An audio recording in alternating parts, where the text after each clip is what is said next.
Over the years, I've applied what feels like miles of edge banding to plywood. In fact, last week, I made this bed almost entirely out of plywood, and every piece has edge banding. And it was a lot of edge banding, but it was also a lot of the same size pieces. I've got 6 of these drawers, which means I had to measure and cut 12 pieces this size and 12 pieces this size. And while I was doing that tedious work, I had an idea. And that idea was to make a machine, specifically an edge banding dispenser. So here's what I'm thinking. We take an Arduino and we hook up a number pad to it so you can type in the length of edge banding that you want, and then a stepper motor spits that edge banding out a little slot and you can trim it off. How hard could it be? How hard could it be? And this is actually easier than you might think, using some simple programming and a microcontroller like an Arduino. So here are the things that we're going to use. This is a membrane keypad, and it will hook directly into the Arduino. Plus, there's a free library that will make it really super easy to read the numbers that somebody's typing in. This is a super basic stepper motor with a control board that's easy to hook up. Plus, there's a free library that will help you figure out how much to turn this based on other input from this. And just so we can keep track of what those numbers are, we've got a tiny little LCD screen that has a free library to make it really easy to display those numbers on the screen. All of those different components are going to connect directly into a microcontroller, in this case an Arduino Uno, and then they work together with some code that we will write later on. But first, we have to do some 3D modeling. Specifically, I need to model this motor so that I can model a drive wheel to put on it, and then a mount to hold it. Let's just start there.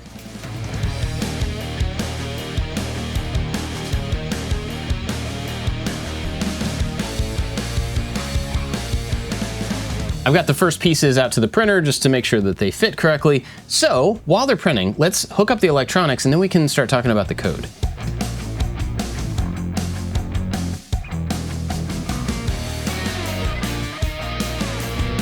That literally took like 2 minutes to do. It was very easy, but let me run through how I connected it so you know exactly what I did. This may look confusing, but it's actually really simple. The screen has 2 control wires and they're going into pins here. The motor controller has 4 control wires and they're going in right here. And then the keypad has a bunch that are going in right here. These 2 things also need power, so they're connected to this breadboard, which is getting power from the Arduino, which will eventually be powered by these. Now those components may need to change, or how they're connected may need to change, but right now it's a proof of concept. And to make them work together, we have to write some simple code to tell the Arduino what to do. I'm not gonna go through the code line by line because honestly that makes for a terrible video, but here's what it's going to do.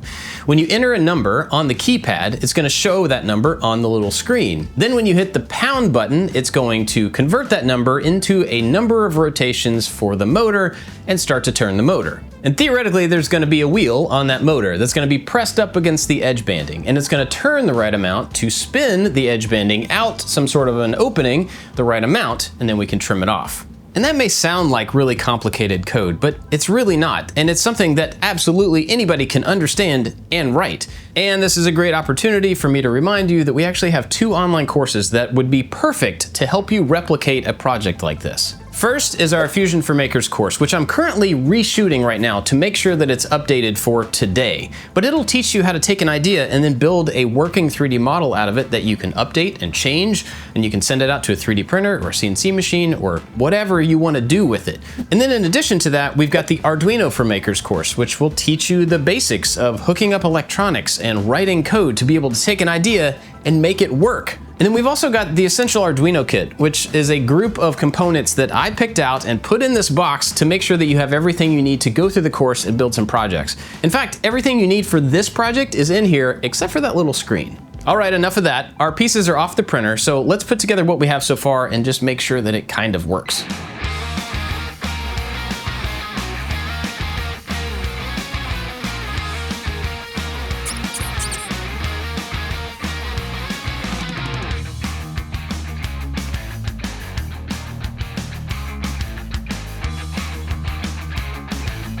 It turns, that's a good start. Now I don't know if my math is correct, but the only way to know that is to actually mount this onto something, feed in some edge banding, and see if it kind of like pushes the right amount out.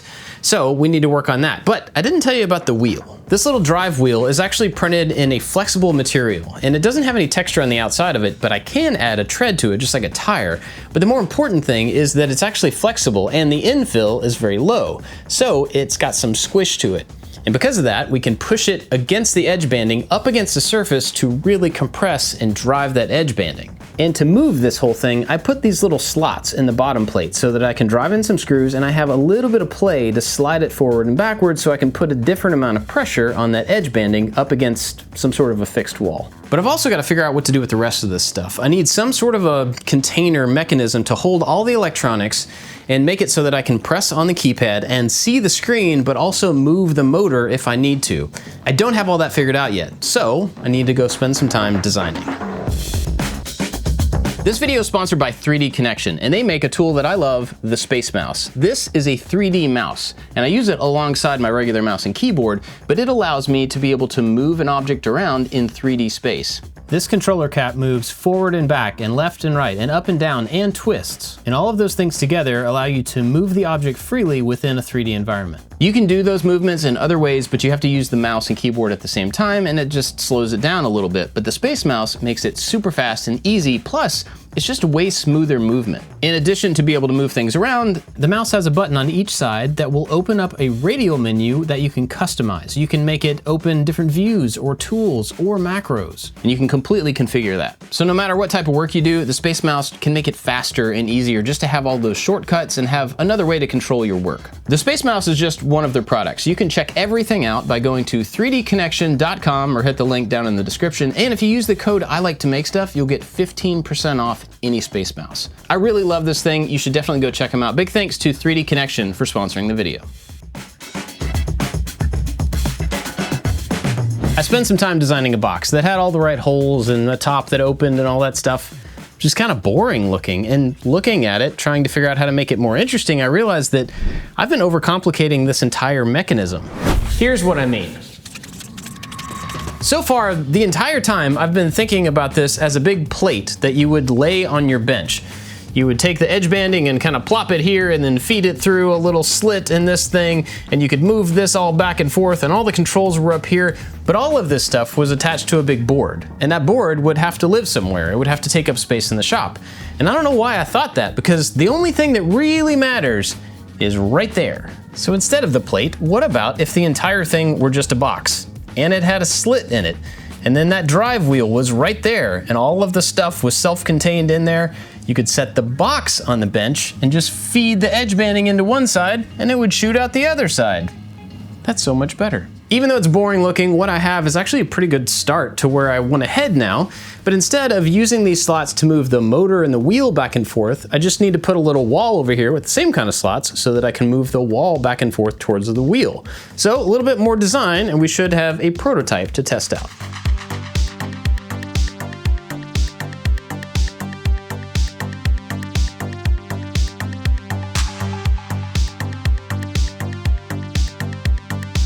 First parts are off the printer, and they don't all fit together, but the important ones do. So we've got this little box, which most of the electronics are gonna go inside of. There's a top that can hold the keypad and the screen, and it'll go on there.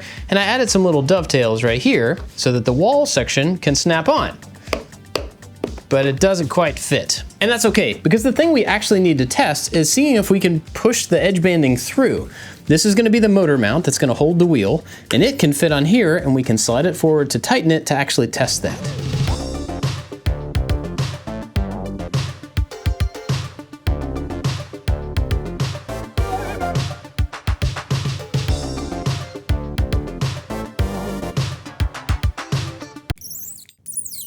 That's a fun sound.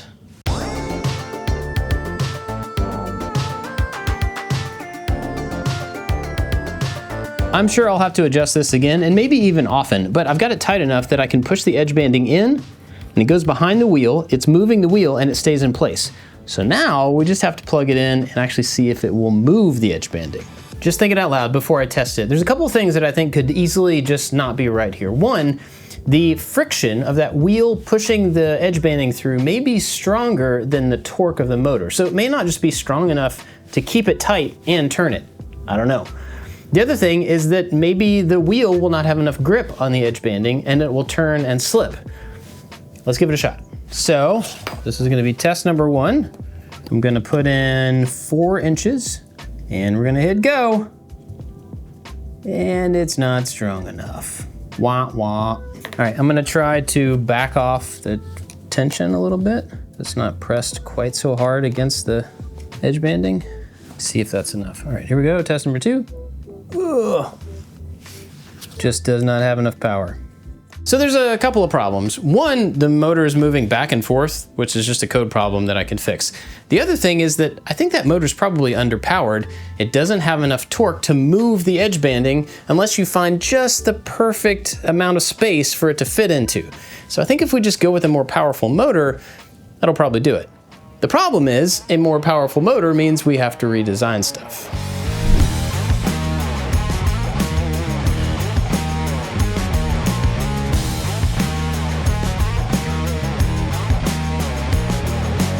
So I ended up having to redesign most of this to work with the new motor. I'll show you that in a minute, but I also had to order a new motor driver, which meant that I had to change most of the code to work with that driver. And then the code gave me a lot more trouble than I was expecting it to. It's been a tough couple of days, but I think after all that, it's gonna work. So here is the new version of the enclosure.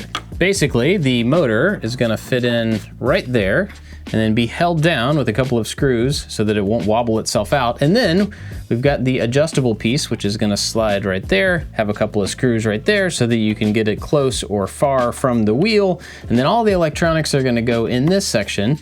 And then there's a fancy top. And that new top is kind of like an old school calculator. The screen will go up here in this section, and then the keypad will be right here. All of the cables will go down through it into the box with everything else, and it'll lock right into place right there. But again, it's not worth putting any of that stuff in place if this doesn't work. So that's what we actually have to test.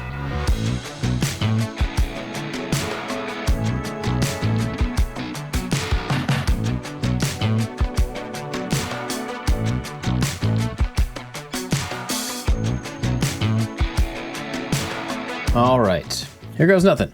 So I'm gonna type in 5 inches. I'm gonna feed this stuff through to where it's right on the end. So 5 inches should come out past this point. Ready and go.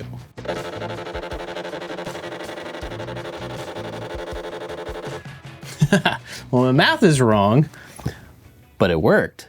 Now this thing's about 12 inches long, and I told it to send 5 inches through. So obviously I have a math error, but that's code. That's easy to fix. The thing that I was actually a little bit afraid of is that I wouldn't have enough torque and enough friction to be able to push this through, but it totally went through there. Now in addition to that, stepper motors are something that I don't have a whole lot of experience with, and there's a lot of stuff you can do to smooth the movement, to accelerate and decelerate them.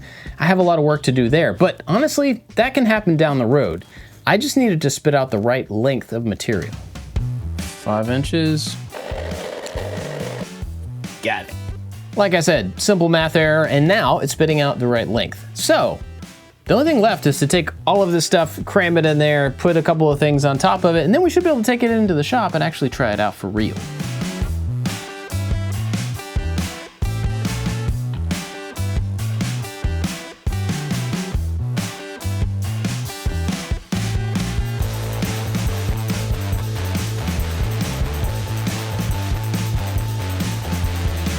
I finally got all the pieces in there, but just barely. Now typically, people will remove the breadboard and solder all the pieces together before they put it in the project, but honestly, I'm just trying to get it working. I can always come back and do that later on, although I often don't. Now one thing that I don't like about this so far is that the screen's kind of ugly, but I think I can probably just print a bezel to put around it to hide it a little bit more.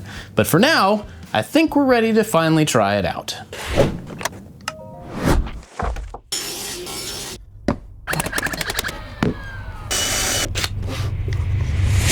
I've been spending so much time on the remodeling and the updating the code that I totally forgot about the fact that I turned my drive motor from this way to this way, which means this stuff can't lay on the table anymore. So I've got a temporary holder. I'll do something better later on. But for now, this will at least hold it up so that we can test it. So I'm gonna start with 15 inches. All right, 1, 5, and here we go. Oh, it took a minute to grab. Uh-oh, let's try that again. Oh, there's too much tension back here. Wow, what? Let's take this thing out of the equation. That's better. What's happening here? Oh man, it's getting hung up. All right, let me tighten things. I thought I had it. So it turns out that I either have too much friction between the wheel and the little slope piece or not enough. And the best idea probably would be to have two drive wheels turning in opposite directions to feed it through, but that would be going really far back. So I think I'm gonna try to add some tread to my drive wheel to make it more of a tire, and then replace the little sloped part with TPU that also has some tread on it. Past that, I'm really not sure what to do.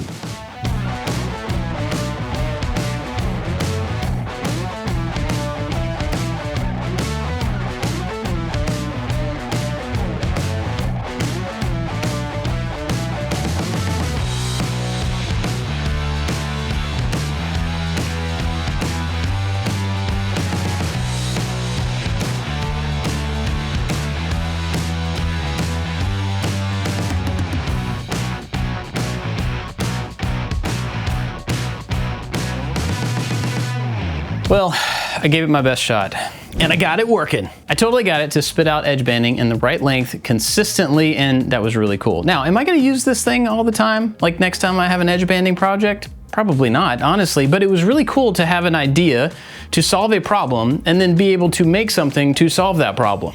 I think it would be even more useful if it had an automated chopper at the end so it could like spit out a piece, chop it off, spit out a piece, and just keep doing that.